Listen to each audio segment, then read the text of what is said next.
Турскиот председател Реджеп Тајип Ердоган ја започна турнејата низ арапските заливски земји, вклучително и Обединетите арапски емирати, чии лидери Ердоган еднаш ги обвини дека сакаат негово соборување. Со оглед на тоа што на турската економија очајно и требаат пари, турнејата е последниот чекор во напорите на Анкара за приближување кон регионот.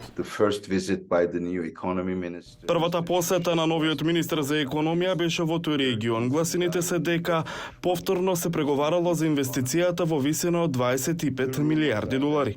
Истанбул некогаш беше центар на сателитски ТВ станици кои се спротиставија на режимите во заливот и Египет, но сега повеќето од нив се отстранети. Станиците се затворија и Турција најави обнова на целосните дипломатски односи со Египет.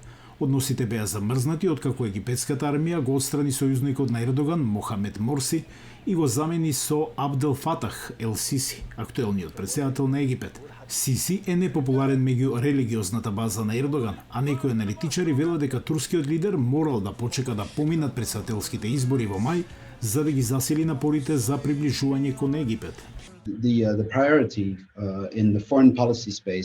Приоритетот во надворешно политичките односи за Ердоган е да го продолжи ова зближување на која работеше доста долго. Се работеше на многу аспекти на тоа зближување. Сега, тоа што остана е официјалниот и визуелен формален дел, веројатно Сиси во посета на Анкара или Ердоган во Каиро.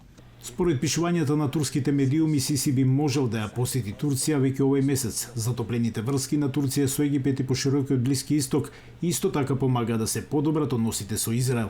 Израелскиот председател Херцог ја посети Анкара минатата година. Започна со Обединетите арапски емирати, потоа Саудитска Арабија, а сега со Египет, исто така и со Сирија. Ова е регионален обид на Турција да ги нормализира односите, нуди поголем кредибилитет и поголема одржливост. Последната израелска акција против палестинските милитанти на Западниот брег најде само нативки критики од Ердоган, гест за кој некои аналитичари велат дека би можел да биде во пресред на можната посета на Турција од израелскиот премиер Бенџамин Нетањаху.